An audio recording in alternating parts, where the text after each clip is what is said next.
Hello बच्चों, DV class 5 science chapter number 5 food and health. ये इस चैप्टर का पार्ट 2 है। पार्ट 1 प्लेलिस्ट में है। पार्ट 2 हमें स्टार्ट करना है टाइप्स ऑफ डिजीजेस से, communicable diseases and non communicable diseases. So let's start with non-communicable diseases. Diseases which generally do not get transmitted from one person to another is called non-communicable diseases. जो disease जो होती है एक person से दूसरे person पे transmit नहीं होती है, आई मीन दूसरों को नहीं फैलती है, उन डिजीजेस को नॉन कम्युनिकेबल डिजीजेस कहते हैं। अब नॉन कम्युनिकेबल डिजीजेस को हम ऐसे समझ सकते हैं, जैसे समझिए आपको जॉन्डिस हुआ, ठीक है, किसी को जॉन्डिस हुआ, तो जॉन्डिस क्या है, वो नॉन कम्युनिकेबल है। अगर आप जॉन्डिस के पेशेंट के पास बैठेंगे तो आपको जॉन्डिस नहीं होगा, क्योंकि जॉन्डिस होता है गंदा पानी पीने से, जिसने पिया है वो उसी को होता है। अब यहाँ पे हम देख लेते हैं कम्युनिकेबल डिजीज। जैसे आपके क्लास में किसी को कोल्ड एंड कफ हुआ है, आप उसके टच में आओगे, उसके पास बैठोगे, तो आपको जॉन्डिस हो सकता, सॉरी, आपको कोल्ड हो सकता है, तो ये कम्युनिकेबल है, राइट। कोरोना कम्युनिकेबल था, एक से दूसरे को कोरोना फैल रहा था, तो ये कम्युनिकेबल था। नॉन कम्युनिकेबल क्या हो गया, वो डिजीज जो आपको दूसरों से नहीं फैल सकता। Now while some of the diseases may be present at birth, जो नॉन कम्युनिकेबल डिजीजेस है, हो सकता है वो बर्थ से भी किसी को हो, बर्थ के टाइम पे भी। A number of them are caused due to deficiency of some particular nutrient. इसमें से क्या है कि कुछ डिजीजेस जो हैं वो किसी न्यूट्रिएंट की डेफिशिएंसी से भी हो सकते हैं। कौन से? Non communicable diseases. और ये किस किस न्यूट्रिएंट की कमी से हो सकते हैं? प्रोटीन, कार्बोहाइड्रेट, विटामिन, मिनरल्स, जो कि हमारी डाइट के लिए बहुत इसेंशियल हैं। अगर इनकी डेफिशिएंसी हो जाती है तो कुछ नॉन कम्युनिकेबल डिजीजेस लोगों को हो जाते हैं। There they that are caused due to some deficiency in our diet are known as deficiency diseases. जो डिजीजेस हमारी डाइट में किसी कमी से होता है, ठीक है, इनको डेफिशिएंसी डिजीज कहते हैं। डेफिशिएंसी मतलब कमी से होने वाली, किसी कमी से होने वाली डिजीजेस। तो अगर हमारे डाइट में प्रोटीन, कार्ब्स, मिनरल्स, विटामिन, इन सब की कमी होगी तो हमें कोई डिजीजेस होगी और उसको हम कहेंगे डेफिशिएंसी डिजीजेस। इस प्रोटीन या विटामिन या मिनरल्स की वजह से हुआ डिजीज तो उसे डेफिशिएंसी डिजीज कहेंगे। Let us now learn more about deficiency diseases. हम यहाँ पे डेफिशिएंसी डिजीजेस के बारे में और पढ़ेंगे। The first one is protein carbohydrate deficiency diseases.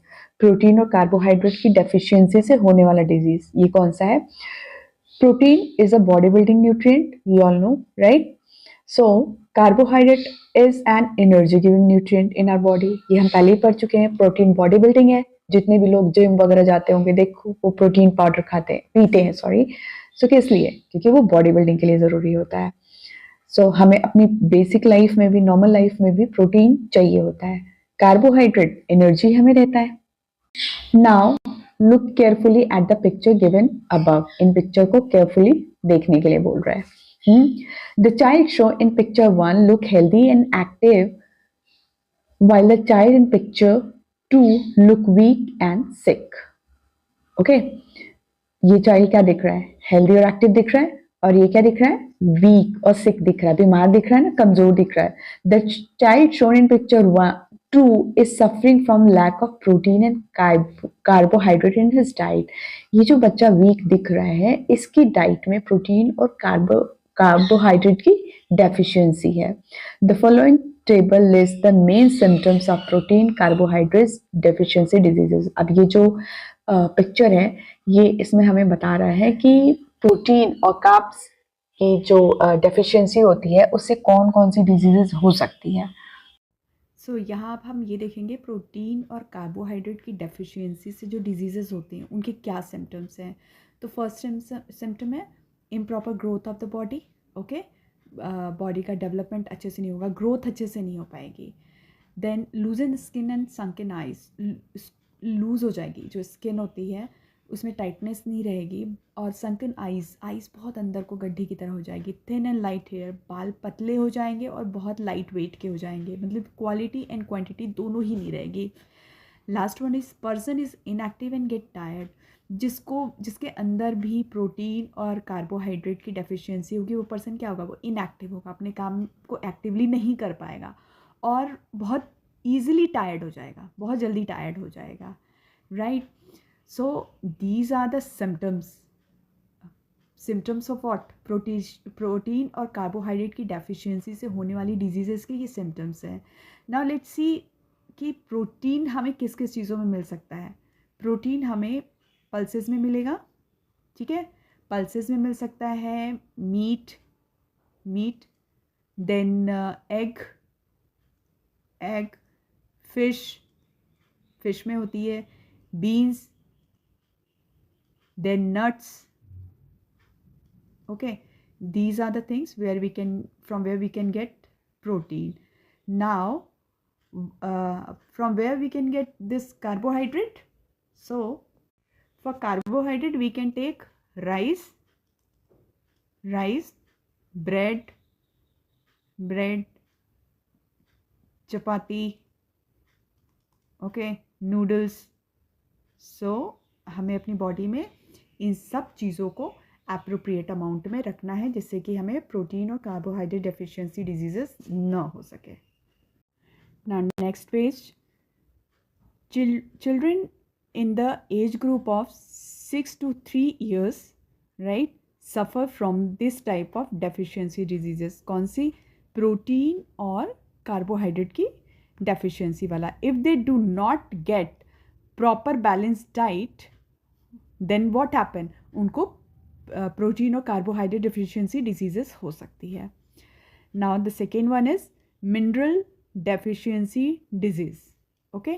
Mineral like calcium, phosphorus, iron, iodine and sodium are present in our body in a small amount. ये सब चीज़ें calcium, phosphorus, iron, iodine, sodium हमारी body में present होते हैं small amount में, ठीक है। Then deficiency of different mineral in our body leads to improper functioning of different part of the body. अगर इन मिनरल्स की डेफिशिएंसी होती है तो हमारे डिफरेंट बॉडी पार्ट में डिफरेंट प्रॉब्लम्स आने लगते हैं, उनकी फंक्शनिंग इम्प्रॉपर हो जाती है, प्रॉपरली नहीं रहती है। Now so study the following table and find out the diseases and the symptoms cause by the deficiency of different minerals. तो इस टेबल में क्या है, इस टेबल में डिफरेंट टाइप ऑफ मिनरल्स की डेफिशिएंसी से होने वाली डिजीजेस और उसके सिम्टम्स हैं। सो आयरन की डेफिशिएंसी, मिनरल आयरन, इसकी डेफिशिएंसी डिजीज़ कौन सी है? Anaemia, less haemoglobin content in blood. Anaemia क्या होते हैं? एनीमिया में क्या होता है, ब्लड की कमी हो जाती है, तो हमारे बॉडी में हीमोग्लोबिन कंटेंट जो होता है ब्लड के अंदर वो कम हो जाता है। और इसके सिम्टम्स क्या हैं? अगर किसी के अंदर आयरन की डेफिशिएंसी है तो कैसे पता चलेगा? लुक वीक एंड पेल, वो वीक लगेगा और पेल, पीलापन उसके अंदर लगेगा। Get tired very easily, tiredness बहुत जल्दी आ जाएगी। Is prone to different infection, उसको बहुत ईजिली, बहुत जल्दी कोई भी इन्फेक्शन हो सकता है। किसी भी बीमार इंसान के बगल में बैठेगा ना, अगर कम्युनिकेबल डिजीज़ होगी तो वो उसको आराम से हो जाएगी।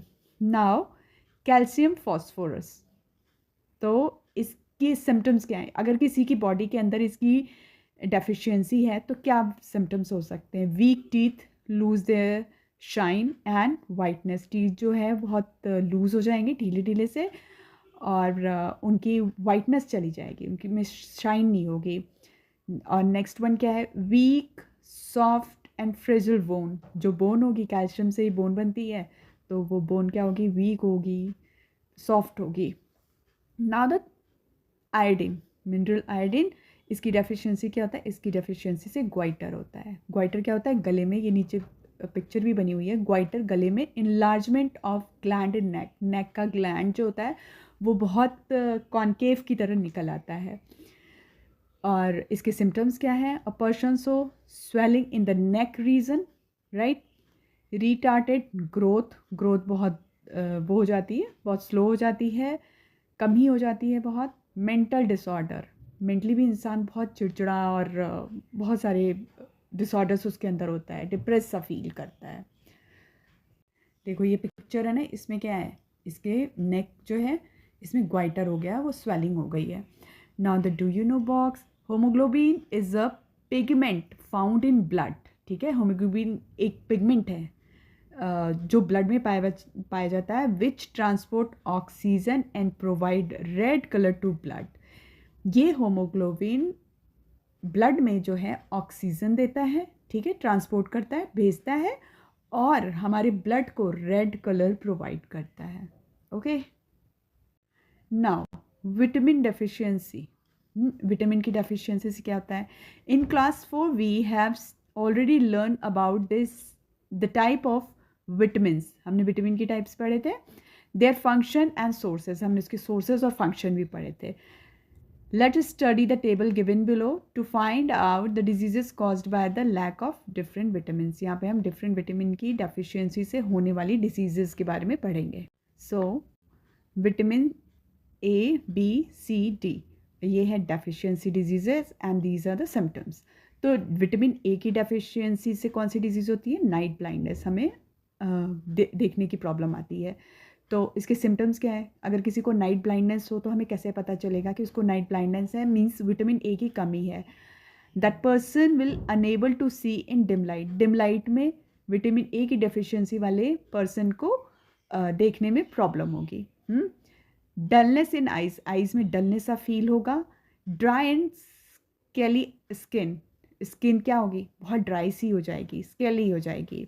विटामिन बी की डेफिशिएंसी से क्या होता है? बेरी बेरी, एक्सट्रीम वीकनेस, बहुत ज़्यादा वीकनेस हो जाती है। Paralyse of the body parts, body part paralyse भी हो सकते हैं। बेरी बेरी एक डिजीजेज होती है जो कि विटामिन बी की डेफिशिएंसी से होती है। तो लेट सी कितना इंपॉर्टेंट है विटामिन।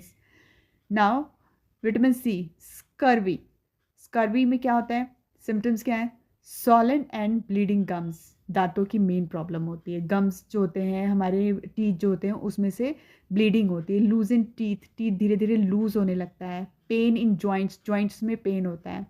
अब देखो लूज इन टीथ कैसे होता है? ये टीथ के अंदर गैप दिख रहे हैं, ये पिक्चर देखो आप, ये गैप दिख रहे हैं, इसके अंदर गैप होने लगते हैं। ये किसकी वजह से है? स्कर्वी, विटामिन सी की कमी से। तो हमें विटामिन सी जो है, खट्टी चीज़ें जो है एक प्रॉपर अमाउंट में लेना चाहिए।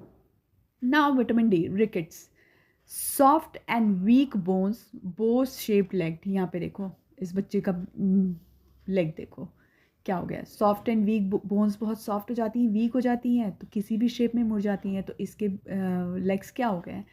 ये इसकी बोन्स जो है, इसकी बॉडी का वेट ढंग से नहीं उठा पा रही हैं, और ये लेग्स इसके क्या हैं? टेढ़े हो गए हैं। तो ये इसको रिकेट्स की प्रॉब्लम है। Now the do you know box. Okay, in 1910, an American scientist found that the outer layer of the rice kernel contained a substance called thiamine. This is needed by the body to prevent disease called beriberi. This substance is called vitamin B, was the first vitamin to be discovered. एक American scientist हैं, उन्होंने क्या पाया था? उन्होंने पाया था कि आउटर लेयर जो होता है राइस कर्नेल का, उसमें उसको थियामिन कहते हैं। ठीक है, वो थियामिन जो होता है उसमें एक ऐसी चीज़ पाई जाती है, मतलब वो उसमें विटामिन 1 पाया जाता है। और वो किस लिए इम्पॉर्टेंट होता है? वो हमारी बॉडी में बेरी बेरी जो डिजीज़ेज होते हैं उसको प्रिवेंट करने के लिए, उसको ठीक करने के लिए उसमें वो कंटेंट पाया जाता है। तो हमें वो चीज़ भी अपनी डाइट में इंक्लूड करना चाहिए। हमने इतनी सारी डेफिशिएंसी डिजीज़ेस पढ़ी, अब इन डेफिशिएंसी डिजीज़ेस को कैसे ठीक कर सकते हैं इसके बारे में हम पढ़ेंगे। Means prevention of deficiency diseases, उससे कैसे बचा जाता है। So the deficiency diseases can be prevented by adopting the following measure. इन सब चीज़ों को फॉलो करके, ये जो है ना 1 2 3, इनको फॉलो करके हम डेफिशिएंसी डिजीज़ से बच सकते हैं। One should take a balance diet containing all type of nutrient. तो हमें एक बैलेंस डाइट लेनी चाहिए जिसमें सारे न्यूट्रिएंट्स हैं, तो हम डेफिशिएंसी डिजीज़ को प्रिवेंट कर सकते हैं। One must follow good practice and habits, हमें हमारी हैबिट्स अच्छी होनी चाहिए. फूड प्रैक्टिस, फूड हैबिट अच्छी होनी चाहिए कि हमें जंक पे ज़्यादा प्रेशर, जंक फूड पे ज़्यादा प्रेशर नहीं देना है. हमें अपनी डाइट में जो है टाइम से अपना फूड लेना है और अपनी डाइट में सारे न्यूट्रिएंट्स को ऐड करना है. लाइक हम कुछ भी नहीं खा लें कि भूख लगी है बिस्किट खा लिया, समथिंग कुछ भी ऐसे खा लिया. हमें अच्छी चीज़ें ही खानी है. हमें डेली फ्रूट खाना है एज अ प्रोटेक्टिव फूड. हमें डेली दाल खाना है फॉर प्रोटीन. सो हमें ये सब चीज़ें फॉलो करनी है, हमारी हैबिट को अच्छी रखनी है. Third, children must be given adequate amount of milk. हमें मिल्क डेली लेनी है, मिल्क प्रोडक्ट खाना है and additional food item like juice, juice पीना है. सॉफ्ट बॉइल्ड राइस खाना है, पॉरेज खाना है. पॉरेज में आप कुछ भी ले सकते हो, खीर, मीठी खीर बनती ना, ये सब चीज़ें. तो हम अगर ये सब सारे रूल्स फॉलो करेंगे तो हम डेफिशिएंसी डिजीज़ से दूर रह सकते हैं. Now, do you know box? So, malnutrition is a term used for the condition caused by improper or inadequate nourishment. It often results in one or more of the deficiency diseases. So, इसमें बता रहा है कि malnutrition किस condition को कहते हैं. सो malnutrition is a condition, वो एक ऐसी कंडीशन होती है which is resulting from eating insufficient nutrient. हाँ, माल न्यूट्रिशन वो कंडीशन होती है जिसमें हम इनसफिशिएंट ये न्यूट्रिएंट इनटेक करते हैं और as a result of which what happen, health problem started. So एक पर्सन जिसके अंदर किसी न्यूट्रिएंट की कमी होगी और वो वीक लगेगा, उसको माल न्यूट्रिएंट पर्सन बोलेंगे. और इससे क्या होता है, एक पर्सन के अंदर किसी न्यूट्रिएंट की कमी होगी तो क्या होगा, उसको कोई ना कोई डेफिशिएंसी डिसीज़ होगी. So malnutrition is that. Now communicable diseases, अभी हमने नॉन कम्युनिकेबल पढ़ा, communicable diseases. The disease which generally transmitted from one person to another are called communicable disease. Communicable disease क्या होती है, जो एक पर्सन से दूसरे पर्सन को ट्रांसफ़र हो जाती है, ट्रांसमिट हो जाती है. जैसे कोरोना आया था, एक से दूसरे को हो जाता, हमें अलग अलग रहना पड़ रहा था.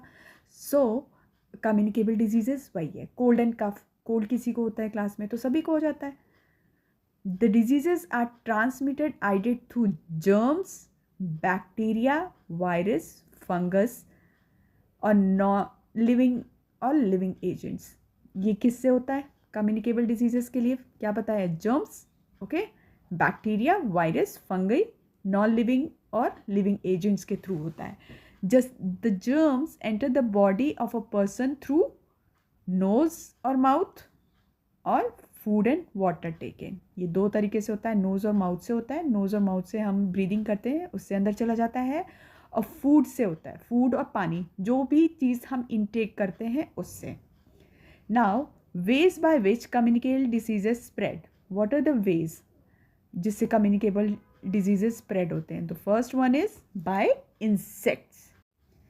सो disease like malaria, dengue are spread by the bite of mosquito.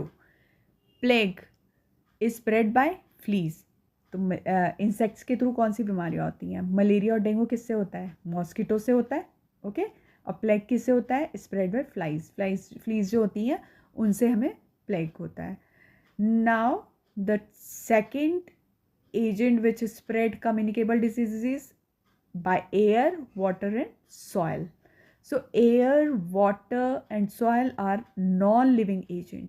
यहाँ पे हमने पढ़ा था ना कि लिविंग और नॉन लिविंग एजेंट के थ्रू होता है. तो नॉन लिविंग एजेंट्स कौन से हैं, एयर, वाटर, सॉयल, ठीक है. Agent which can transmit diseases, ये नॉन लिविंग एजेंट हैं. कौन कौन से हैं non living agent, repeat again, air, water, soil, जिससे कि हमें कम्युनिकेबल डिजीजेज होता है. The germs of the diseases enter air, water और soil through coughing, sneezing etc. जब हम कफिंग करते हैं, खांसते हैं, स्नीजिंग करते हैं, चीखते हैं, तब ये फैलता है. By an infected person, एक इन्फेक्टेड पर्सन जब ये कफिंग, स्नीजिंग करेगा तो दूसरे पर्सन को ये इफेक्ट करेगा. they can enter the body of another person. Germs of common cold, measles, chickenpox spread through air, while germs of diseases like cholera, typhoid, jaundice spread through water. ठीक है, air के through बता दिया कौन कौन से होते हैं. एयर के थ्रू कौन कौन से होते हैं? Common cold, measles, chicken pox spread through air, air से होते हैं. ओके, एयर से, एयर के थ्रू ये जर्म्स जो हैं डिजीज़ फैला देते हैं. और कॉलरा किससे किससे होता है? कॉलरा होता है, कॉलरा, टाइफाइड और जॉन्डिस किससे होता है? वाटर से होता है. कॉलरा, टाइफाइड, जॉन्डिस वाटर से होता है.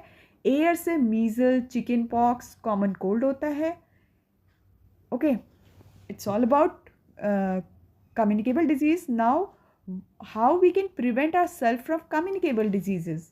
So, communicable diseases can be prevented by observing the following practice. अगर हम ये following practice जो है follow करें, उसको practice में लाएं, तो हमें communicable diseases से बचने में आसानी हो जाएगी.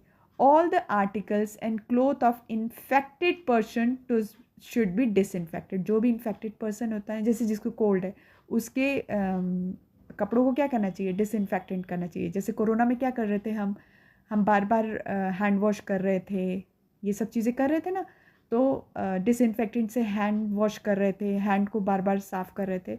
वैसे ही एक इन्फेक्टेड पर्सन के कपड़ों को, उसके सामान को डिसइंफेक्टेड कर दिया जाए तो कम्युनिकेबल डिजीजेस नहीं फैलेगी. One must always cover the nose और mouth while sneezing and coughing. अब जिसको कोल्ड हो, ठीक है, उससे कोल्ड बहुत जल्दी फैल सकता है, तो उसको क्या करना चाहिए? उसको अपना नोज़ और माउथ क्या करना चाहिए? नोज़ और माउथ को कवर करना चाहिए जब वो स्नीजिंग और कफिंग कर रहा हो.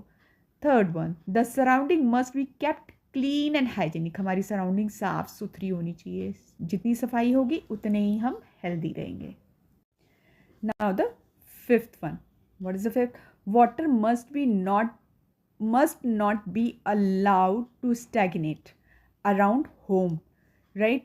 वाटर जो है हमारे घर के आसपास रुकना नहीं चाहिए. Stagnate water is breeding place of mosquito. क्यों नहीं रुकना चाहिए? क्योंकि जो स्टैगनेट वाटर, रुका हुआ वाटर होता है, उसमें क्या होता है? मॉस्किटो आते हैं. इसीलिए देखा करो, मलेरिया वाले लोग घरों पे आते हैं और गमलों में जो पानी रहता है उसको निकालने के लिए कहते हैं. कूलर में अगर पानी है तो उस पानी को चेंज करना चाहिए. तो ये चीज़ें हमें मेंटेन करना चाहिए जिससे कि ये मलेरिया वगैरह के जो मॉस्किटो होते हैं उनकी ब्रीडिंग रुक सके. Fifth, it is important to keep on changing the water in the room cooler. आ गया ये room cooler, flower pot, okay, and other container after every 3-4 days. Every 3-4 days पे ये सब चीज़ें हमें क्लीन करनी है. If not change, such water can become the breeding place of dengue mosquito. Dengue के जो मॉस्किटो होते हैं इसी में ब्रीड करते हैं. तो हमें ये सब चीज़ें हमेशा वॉश करनी चाहिए, क्लीन करना चाहिए. Now 6, vaccination must be done to prevent many diseases like measles, polio and chicken pox. इन सब बीमारियों से बचने के लिए हमें प्रॉपरली वैक्सीन लगवानी चाहिए, वैक्सीनेटेड होना चाहिए. सो बच्चों, ये हुआ ये चैप्टर ओवर. मैं आपसे नेक्स्ट चैप्टर में मिलूँगी. Till then bye.